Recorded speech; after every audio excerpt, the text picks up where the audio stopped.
जो साजिश महिला आरक्षण बिल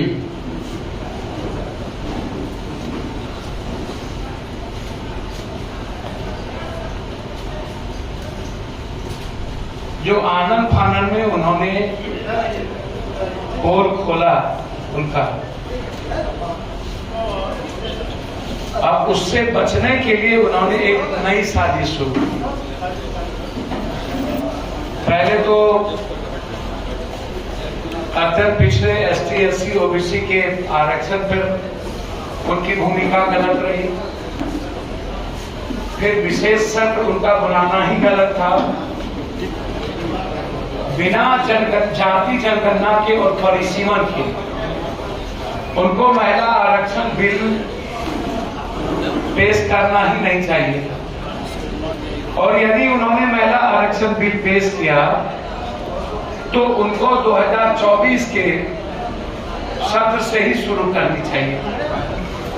और महिला आरक्षण बिल के पहले परिसीमन और जाति जनगणना के साथ OBC, अत्यंत पिछड़ा, ST SC और माइनॉरिटीज के महिलाओं की भागीदारी अधिक से अधिक कैसे हो, इसके लिए उनको कोटा रिजर्वेशन लागू करनी चाहिए थी, ताकि गरीब की बेटी मां भी लोकसभा विधानसभा के भीतर जाके गरीबों की बात रख पाते। एक गहरी साजिश पहले ही इन्होंने भारत के 85% ST SC अत्यंत पिछड़े जाति के महिलाओं को विधानसभा लोकसभा जाने से वंचित कर गहरी साजिश किया।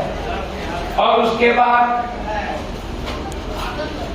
मनोज जी के राज्यसभा में स्पीच के बाद सर्वोच्च सदन में जिस तरीके से ST SC अत्यंत पिछड़ा और माइनॉरिटीज की महिलाओं के साथ जो मानसिकता गलत काम किया, उसी मानसिकता को कहा गया ठाकुरी मानसिकता। ये गलत था। जैसे आज अदानी और अंबानी को हम किस मानसिकता से देखें, ये आप हमको बता दीजिए। मैं आपसे पूछ रहा हूं। भारत की परंपरा वसुधैव कुटुंबकम की रही, भारत की परंपरा सर्वधर्म समभाव की रही, भारत की परंपरा सार्वभौमिकता की रही, भारत की परंपरा दूसरे का सम्मान करने की रही है। अरे कट्टर तो सब है, कौन कट्टर नहीं है, जरा आप बता दीजिए हमको। मैं आपसे पूछना चाहता हूं, बहुत क्लियर है। इंदिरा गांधी की मौत हमारे यहां ही हुई तो भिंडरवाला के खिलाफ जब इंदिरा गांधी जी ने निर्णय लिया तो आप जरा हमको बता दीजिए। मैं आपसे पूछना चाहता हूं कि वो निर्णय क्यों लिया था? इस देश को उग्रवाद और आतंकवाद से अलग करने के लिए क्या हुआ? आप हमको बताइए। देश के PM तक को कुर्बानी देनी पड़ी। कट्टरवाद तो तब भी थी। कट्टरवाद किसी एक जाति धर्म मजहब में नहीं है।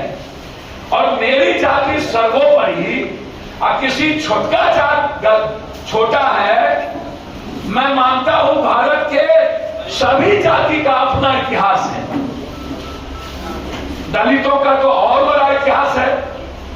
चाहे बिरसा मुंडा को लीजिए, चाहे वाल्मीकि, संत रविदास, रामास्वामी पेरियार, बाबा साहब अम्बेडकर, कबीर, महात्मा फूले, सावित्रीबाई फूले, दुनिया के बड़े इतिहासों में समाज के वंचित और दलित होकर है।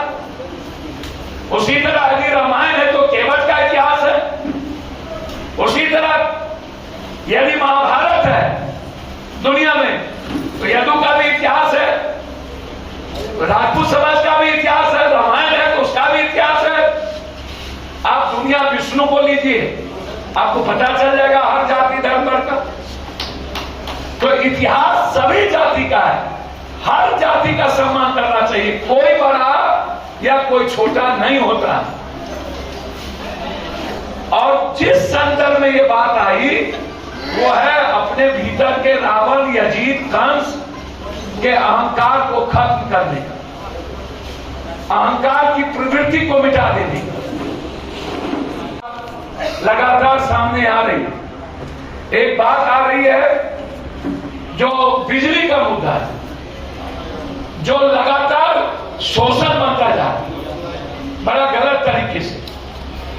इस आप आनंद फानंद में बिल पहुंचा देते हैं, 3 घंटा बिजली के बाद किसी का आप 23,000, किसी का 32,000, किसी का 18,000 और जाके वोटर जमा करके FIR लॉन्च कर दीजिए और उसमें मिडिल क्लास और कमजोर तबके सबसे ज्यादा हो, तो ये तो नहीं चलेगा। आप हमको 22 घंटा बिजली दीजिए, लेके रहेंगे और स्मार्ट मीटर को डरावना मीटर मत बनाइए, ये नहीं चलेगा। तीसरी चीज, दूसरी चीज, यहाँ के MVI लगातार शोषण कर रहे हैं। यहाँ के ट्रैक्टर 40,000, 39,000 बिना किसी चीजों के, इतना बड़ा चोरी, एक्सप्लॉयटेशन, इतना बड़ा मनमानी कि ट्रैक्टर भेज दो, ट्रैक्टर नहीं चलेगी। एक व्यक्ति के द्वारा जब तक नहीं कहा जाएगा वसूली, तब तक तुम्हारा ट्रैक्टर नहीं आएगा। 5,000 रुपया का वोचर जमा कर दो, जो 5,000 जमा करेगा तब ट्रैक्टर जाएगा। और ये MVI के पदाधिकारी मनमानी कर रहे हैं। मेरा सख्त आग्रह है कि ट्रैक्टर के कागज का आप नोटिस दीजिए। 3 सप्ताह के नोटिस के बाद यदि वो अपना कागज नहीं संभाले, तब आप उसका ट्रैक्टर को आप रोक सकते हैं, कागज बनाने का मौका दीजिए। आप 40,000 रुपया फाइन करके ये रावणी रूप ये नहीं चलेगा। अंतिम लोगों को जिस तरीके से माफिया और पदाधिकारी की मिलीभगत से घर उजाड़ने की कोशिश हो रही है, वो बिल्कुल गलत है और हम इसका विरोध करेंगे। अंतिम 5 तारीख को पूर्णिया और धमधा विधानसभा एक परिपक्व और वैचारिक कार्यकर्ता साथियों का, नेताओं का एक बड़ी बैठक सीमांचल और कोसी की आजादी के लिए, एक संकल्प, पूर्णिया को राजधानी कैसे बनाया जाए, उपराजधानी, पूर्णिया के एयरपोर्ट को चालू अविलंब कैसे किया जाए, सहरसा में एम्स और पूर्णिया में हाईकोर्ट बेंच और बंद पड़े कुर्सेला से लेकर रुपौली, भवानीपुर, बरहारा होते हुए मुरलीगंज होते हुए भीमनगर रेलवे लाइन, ये इंपॉर्टेंट है हमारे लिए।